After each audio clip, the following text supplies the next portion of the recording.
没有人正式交代过这件事该你来扛。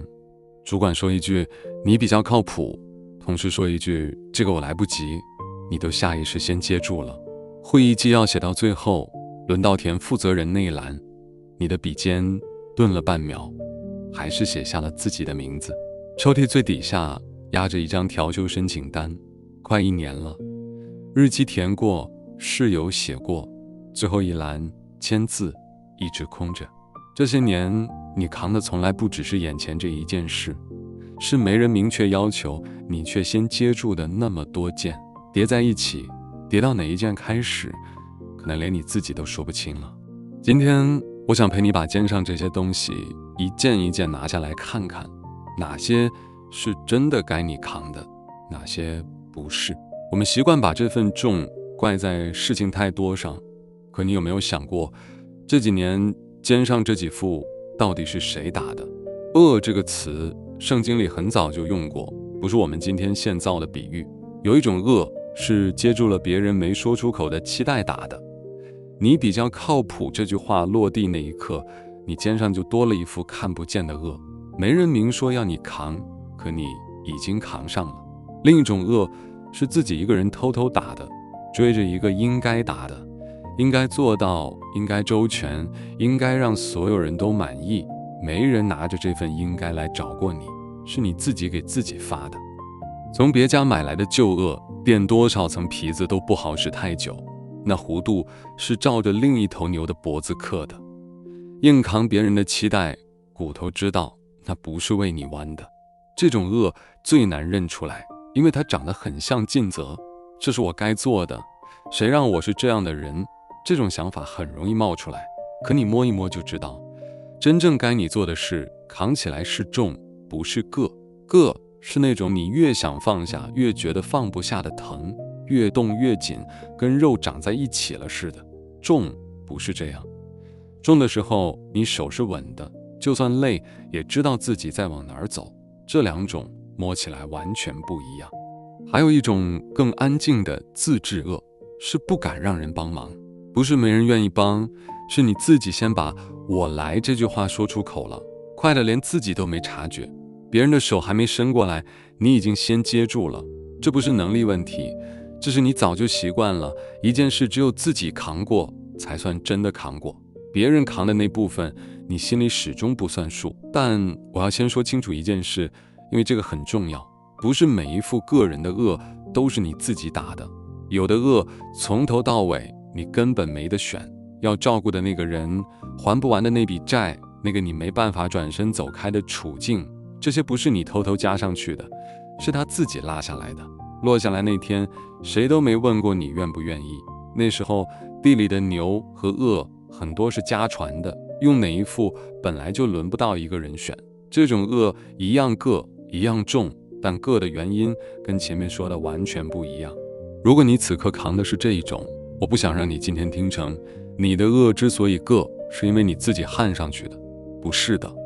有些重量从来就不该由你一个人来解释它为什么落在你身上。有的恶是你自己另加的，有的恶从来就不是你选的。老实说，我自己也干过前一种，接一件没人要求我接的事，回头还挺得意，觉得自己挺能扛，过了才发现那份得意比那件差事本身还沉。恶本来是拉犁用的工具，不是刑具。问题从来不是要不要负恶，人活着肩上总要担点什么，问题是这副恶是谁的，你怎么知道一副恶到底合不合身？打恶的老木匠从来不在牛站平地的时候看，平地上什么恶都像合身，不吃重看不出毛病。他专挑上坡拉重货的时候看，因为只有真正吃重那一刻，这副恶是不是真贴着脖子才会现出原形。好木匠还有一个规矩，他不按一般人能扛多少配重，他先看这头牛拉惯了哪边肩，顺着这一边的力气配，两边才不会一边磨破一边完好。你身边有些人扛同样的事好像一点不费劲，你不是不如他们，你的恶从来就不该照他们的肩打。你此刻大概正站在看起来还行的平地上，工作照常做，聚会照常去，朋友圈照常发，还好。这条还行证明了什么？可能什么都没证明，只是还没到上坡。那真正吃重的那一刻是什么时候？是那件躲不掉的事情来了，是必须一个人扛，没人能替你的那一次。到了那一刻，这副恶到底是不是真贴着你才会露出来？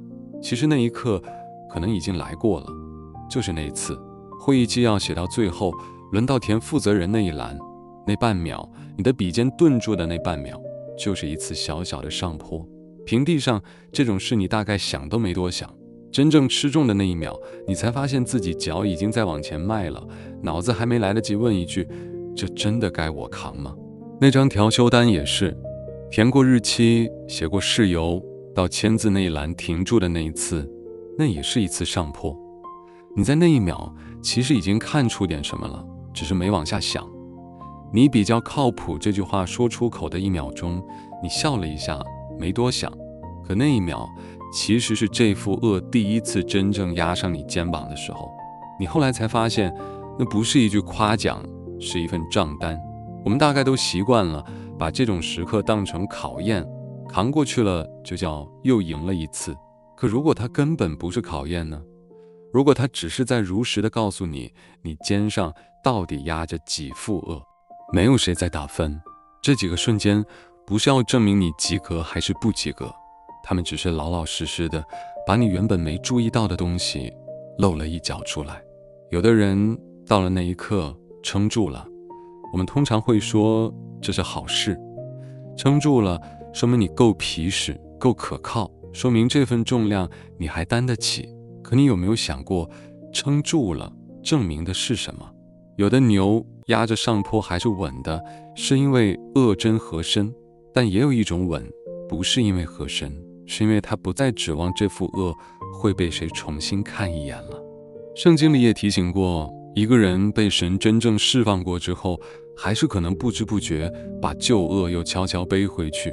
不是不信，是忘了自己已经被松开过。这句话我想请你今晚先放在心里，不用现在就想通。真正懂行的木匠，试完恶还会做一件事，伸手去摸牛脖子上那块地方。他不是看，是摸。因为有些东西看不出来，摸得出来。认人心也常常是这样，不是隔着一段距离看一眼就下结论，是要贴近了，摸清楚了，才认得出真假。如果这是真的呢？如果扛得住这件事本身有2种，一种是真和身，一种是已经不指望了。那你要问自己的问题就变了，不是我还撑得住吗？是另一个更难开口的问题。这些年过去，你肩上那块地方摸起来是哪一种？这个问题不是要给你贴一个你已经麻木了的标签，那太快了，也太狠了。是想接下来真的陪你摸一摸看。我们常常把还是很累当成信心不够的证据，好像扛了这么多年还很累，就是没学会交托。可你有没有想过，这个想法本身可能就是错的。会喊累的人，从来不是那个会被嫌弃、被打发走的人。不管你此刻摸到的是哪一种，也不管你肩上这几副是自己接的，还是根本不是你选的，今天我想陪你把它们一件一件摆到一个人面前，不是摆到一个只会说辛苦了就转身走开的人面前，是摆到真正打过恶也认得你原来样子的神面前。这半个钟头不用你先把每一副都分清楚，先跟我坐着一件一件看就好。好，那我们就摸一摸自己的恶，一种摸起来光滑，像被什么东西一直贴着磨出来的那种光，这种光滑是恶真的合身，天天贴着磨出来的。另一种摸起来也光滑，可它不是磨出来的，是长出来的，皮肉自己长厚了，把那道本来会疼的地方包了起来。不疼了，不是因为恶合适了，是因为肉不打算再跟它较劲了。2种摸起来几乎一样，木匠得靠手，靠年头攒下来的那点经验才分得清。你要是只靠自己疼不疼来判断，是分不出来的。这两种从不疼这个结果上看一模一样。分辨这种事，圣经里也从不是一眼定论的，年深日久攒下来的那份熟悉才认得出差别。我想给这两种东西各起一个名字，第一种就叫它磨亮，是恶认了你的形状；第二种叫它认命剪，是你认了恶的形状。磨亮是恶在改，认命剪是你在改，方向完全反了。我知道这句话可能有点扎人，保罗写过一句话，要站立得稳，不要再被奴仆的恶挟制。释放这个词用的是已经发生的时态，自由早就给了，要站立得稳才是那个还没做完的动作。我得先说清楚一件事，因为这个真的很重要。这不是说你现在还在硬扛的就是不够属灵。圣经从头到尾都在告诉我们，忍耐是好的，是值得的，是真实的力量。一个人明知道难还愿意留下来，这不叫麻木，这叫忍耐。麻木和忍耐摸起来是真的很像，但分辨他们的从来不是你还在不在扛，是另一件事。你心里还盼不盼着这副恶有一天会被谁重新看一眼？这句话他不是说给那些还在硬撑还喊疼的人听的，是说给已经站不太稳，已经把旧恶又背回去自己都没察觉的人听的。站立的稳是个命令，不是形容。命令意味着听的这个人此刻其实是躺着的，盼着的人也在扛，也很疼，但那份疼里还留着一条缝，指望神会亲自过问这件事。那条缝不舒服，可它是活的。已经不盼的人也在扛，可能看起来比谁都稳，因为那条缝已经封上了。不是他撑住了，是他不指望了。封上缝的那一天，往往不是哪个惊天动地的时刻，是一个很普通的晚上。求了很多年的那件事又一次没有动静，那句求你看一眼，没人宣布放弃，只是悄悄的没再说出口。所以你别急着给自己下结论，这些年过去，你肩上那块地方摸起来是哪一种，我今晚不逼你现在就说出来。这双手比你自己更懂怎么摸。我想给你讲一个人，他也曾经把认命剪当成过和珅的恶。这个人是保罗。保罗年轻的时候有一份履历，拿出去没人能挑出毛病。他自己后来一条一条数过，数的时候语气一点都不谦虚。出生第8天就受了割礼，血统纯正，以色列人。说传承他是便雅悯支派，正根正苗。说律法上的操守，他是法利赛人，一撇一捺都守着。说热心，他为这个信仰逼迫过教会，热心到别人不敢跟他比。说到无可指摘，他从没被人抓住过一次把柄。他自己是这么说的，其实我也可以靠这些，要是别人觉得他有资格靠这些，我比谁都更有资格靠。这不是一份普通的简历，这是一份能扛得住任何检验的成绩单。后来他把这份成绩单看作粪土，不是因为这份成绩单是假的，是因为他终于看清楚了一件事，他一直用这份成绩单扛着一副自己打的恶。那副恶不叫我不够好，叫我必须先证明自己配。他扛了很多年，扛到那份成绩单越来越厚，那副恶也越来越紧。他没喊过疼，因为那不疼，那是他早就认了的形状。他后来才明白，那份不疼是认命剪，不是磨亮。我想请你留意一件事，保罗放下的不是一份不好的东西，是一份太好的东西。如果他那份履历本身就很差，放下他没什么好讲的。可他那份履历是真的硬，硬到他自己都说，要是拼资格，我比谁都够资格。正因为他真的够硬，后来那句看作粪土才有分量。他放下的不是一件他早就想扔的破烂，是一件他曾经拿着觉得那就是自己的价值本身的东西。这跟你我其实是同一件事。你手上那份履历可能也攒了很多年，攒到你自己都分不清，那到底是你还是你攒出来的那个人。你我肩上那些自己另加的恶，很多时候也不是什么见不得人的坏东西，是那些看起来挺体面的东西，靠谱、周全，什么都能接住，从不让人失望，这些名声摸起来也挺光滑的，像磨亮的那种光滑。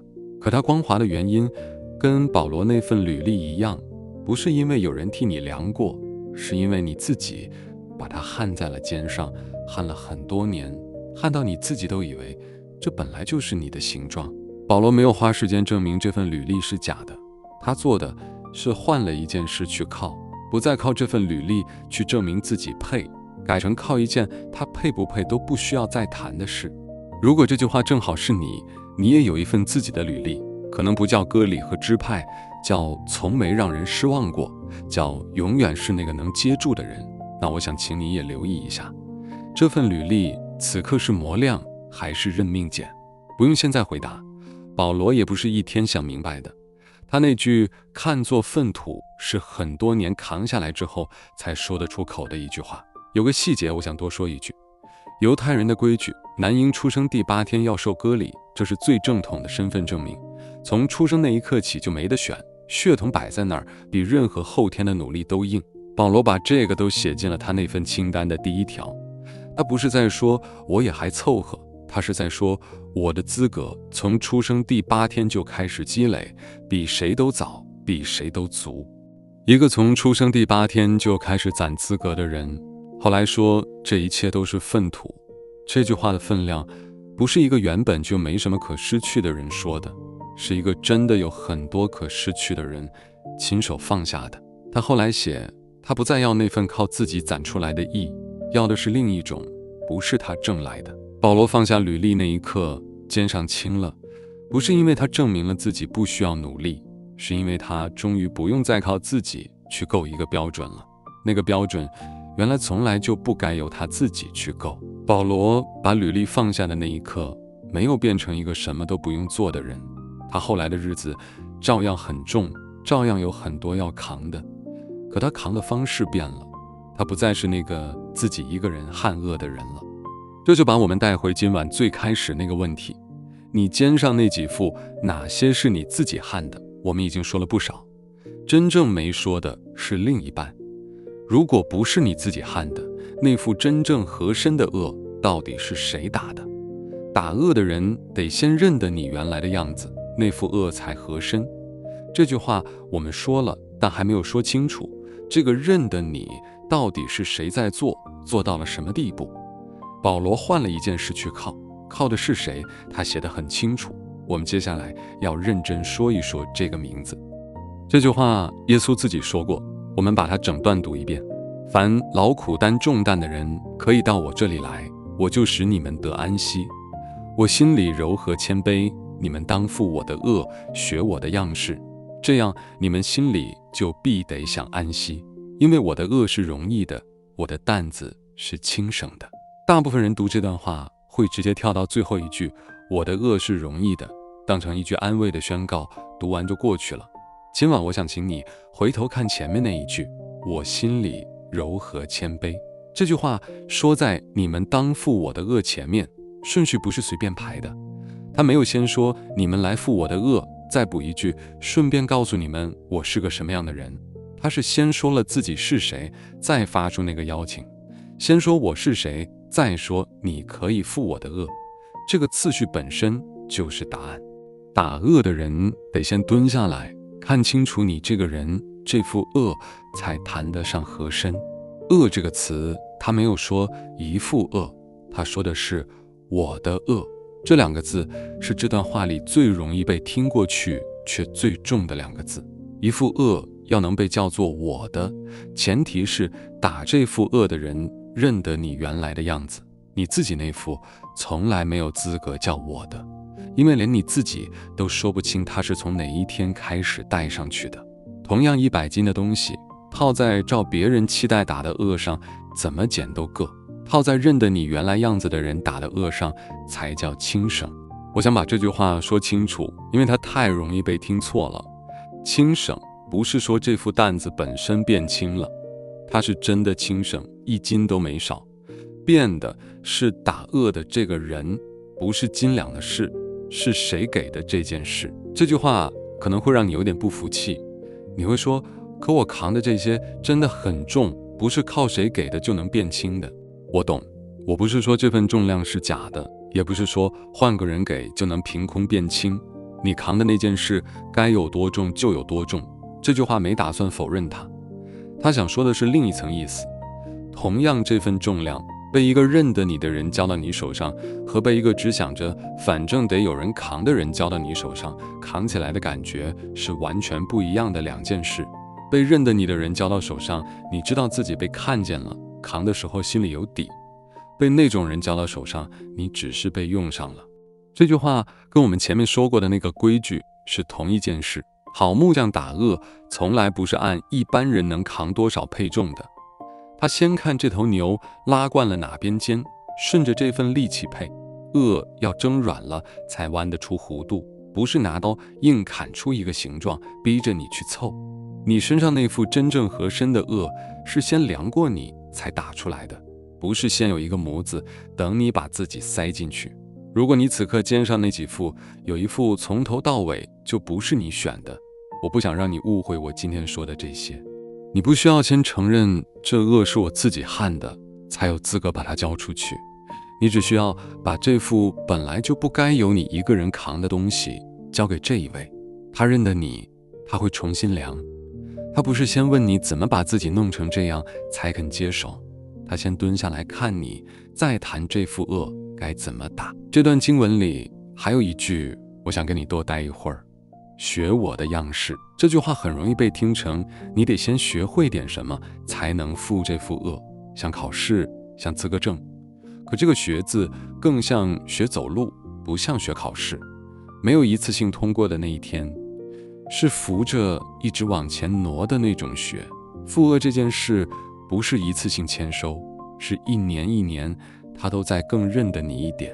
老实说，我自己也有一个顾虑，不再靠自己撑着自己证明，是不是就没人需要我了？这个顾虑问反了方向。真正被拿掉的不是你的用处，是那件必须演给所有人看的事。你手上这些事明天还是要接着做，只是不用再演了。那份不用再演的感觉不是一天就有的，是在这条越走越熟的路上，肩膀一点一点松开的。我想再给你讲一个人，他肩上也曾经有一副自己另家的鳄，跟保罗那副不一样。这一副叫必须自己讨回一个公道。这个人是约瑟，他被自己的哥哥们卖了。这件事你可能听过。今晚我们不重讲那整段经历，只看多年以后他真站在那几个哥哥面前的那一刻。我们先读2句话。神差我在你们以先来，为要给你们存留余众在世上，又要大施拯救，保全你们的生命。从前你们的意思是要害我，但神的意思原是好的，要保全许多人的性命，成就今日的光景。约瑟说这2句话的时候，站在他面前的是当年把他卖掉的那几个哥哥。他没有否认哥哥们的确害过他，他没有说你们其实没有害我，那都是误会。他清清楚楚地说，从前你们的意思是要害我。这句话他一个字都没改，他改的是另一件事。差我来这句话的主语不是你们把我送到这里的，是神。他把这个动词的主语从你们改判给了神。这不是一句宽宏大量的原谅宣告，这更像一份判决书上的改判。不是心软了，是他不再需要你们这个名字为他这些年受的伤负责。约瑟没有花时间证明你们的意思错在哪儿，他直接跳到了神的意思。我想请你留意，他放下的不是他被伤害这个事实，他放下的是另一件事，必须由他自己去讨回那个说法的那股劲儿，必须让所受的苦有意义，必须自己找回公平。这也是一副恶，而且这一副跟必须自己扛、必须靠谱那几副长得不太一样，因为它看起来一点都不像恶，它看起来像正义，像该有的坚持。可你摸一摸就知道，这份我必须讨回来、扛起来也是硌的。约瑟没有把这份执念焊死在肩上，他把追讨这件事连同那份重量一并交了出去。如果你此刻扛的正好是这一种，我想请你别急着说服自己算了吧。约瑟没有说算了，他说的是神的意思原是好的。这句话背后站着的是他真的相信有人比他更认真的在处理这件事，认真到他可以把追讨的权柄交出去。打这些恶的人认得你原来的样子，不是认得你收拾干净以后的样子，是原来的样子。这句话保罗信了，把履历放下了；约瑟信了，把追讨的权柄交出去了。肩上那几副此刻还压着，但你不用一个人再摸多久了。你不用今天就把每一副都分清楚，到底怎么才算真正交托？很多人把它当成一道能做对也能做错的题，可他要的从来不是一次性通关，也不是一份交上去就能被打分的成绩单，是一次一次往他那里靠近。这半个钟头，我们没有给你一份能做对做错的检查表，你摸不出来自己是磨亮还是认命碱，没关系，那双手比你更懂怎么摸。你分不清哪副恶是自己焊的，哪副从来不是你选的，也没关系，交给认得你的神去分。老木匠量一头牛的肩，不是量一次就永远定了，他隔一阵会再来摸摸，看这头牛的肩线有没有变。你今晚认出来的可能只是这些年里的一部分，剩下的还有下一次，还有再下一次。这半个钟头我们说了很多，命名了几种资质的恶，摸了摸磨亮和认命碱的差别，看了保罗放下履历，看了约瑟交出追讨的权柄。这些不是让你现在就打一张清单，一条一条打勾，是想让你知道这些形态都有名字了，不再是一团说不清的重。抽屉里那张调休单，会议纪要那一栏，主管那句话，保罗那份履历，约瑟那句你们的意思，这些东西你现在心里有数了几件，就先拿几件，剩下的不用现在逼自己想全。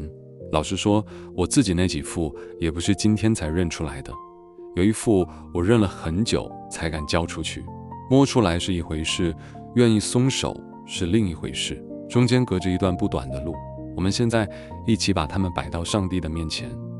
天父，我们当中此刻有一个人肩上压着好几副恶，压了很多年，压到自己都数不清是从哪一件开始的。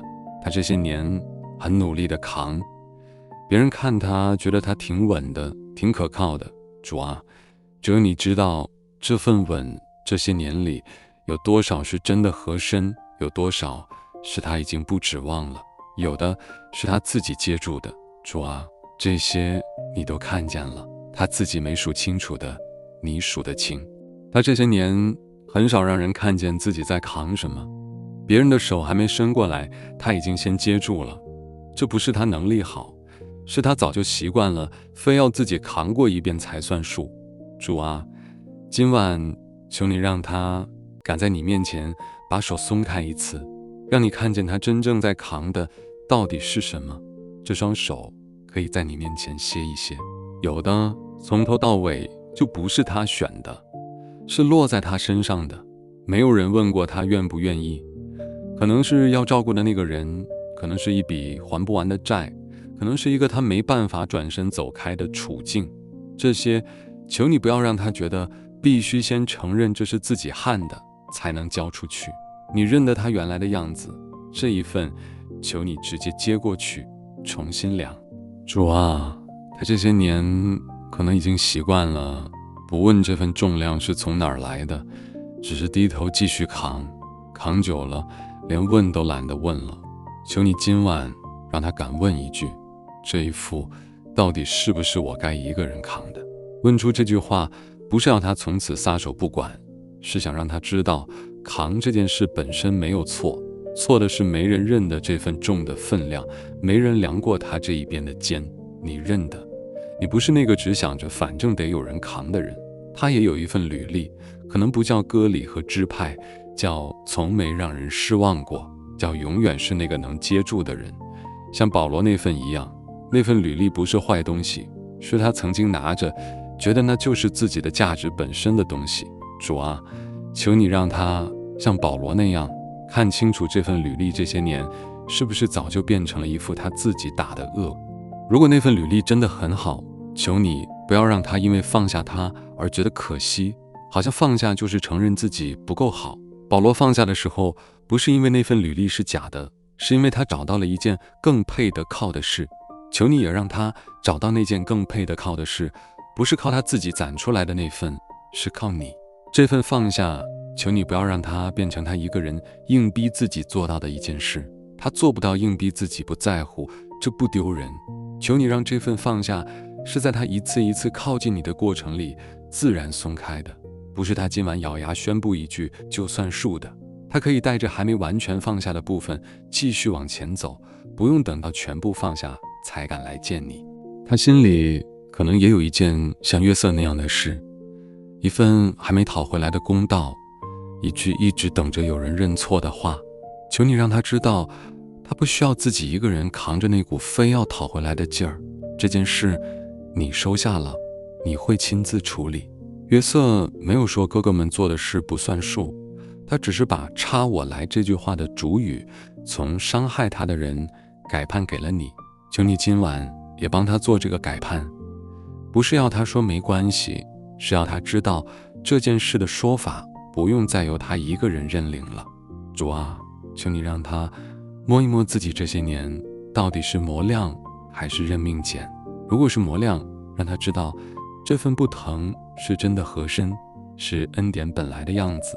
如果是认命碱，求你不要让他因此觉得自己不够属灵，只求你让他重新判一次，怕你会亲自过问这件事。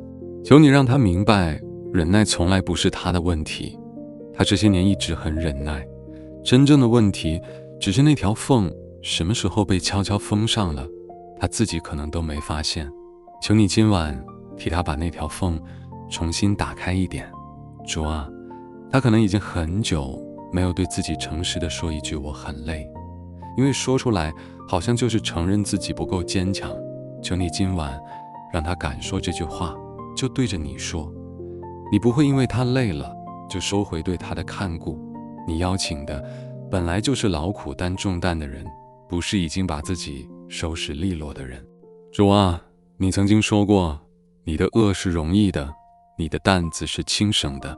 今晚求你让他真的信这句话，不是因为担子变轻了，是因为打恶的人是你。你心里柔和谦卑，你先蹲下来看清楚他原来的样子，才发出这个邀请。求你让他从今晚开始学你的样式，不是一次学完，是一直学，一直被你带着走。他手上如果还有一份自己另加的恶，求你帮他一件一件卸下来，不用今晚全部卸完。如果有一副从来就不是他选的，求你亲自接过去重新量。他不需要先弄清楚每一件事才配来到你面前，他现在这个样子已经可以来了。不是求他自己更有力气去卸下这些恶，是求那使死人复活的大能亲自动工。他自己做不到的那部分，从来不需要他自己做到。求你今晚把这份轻省一点一点还给他。我们如此祷告，是奉主耶稣的名求，阿们。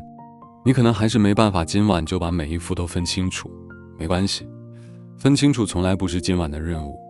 今晚的任务只是让你知道，有一双手认得你原来的样子，愿意一件一件陪你摸。明天那些没人明说但你先接住的事，可能还会继续找上门。这不代表今天这半个钟头什么都没改变，改变的是你现在知道了，那双手一直在，愿意重新量，也一直在等你伸过去。明天那份清单还在，那几副恶可能有的还压着，但你已经知道哪些是自己焊的，哪些从来就不是你选的。他不催你现在就分清楚每一副，他只是把手按在你这一侧的恶幕上，说明天我们在一起看。这双手认得你原来的样子，不是收拾干净以后的样子，不是你努力扮演出来的那个更好的自己，就是原来的那个还在数不清自己扛了几副笔尖还会顿一下的你。肩膀先松一次，愿神祝福你，阿们。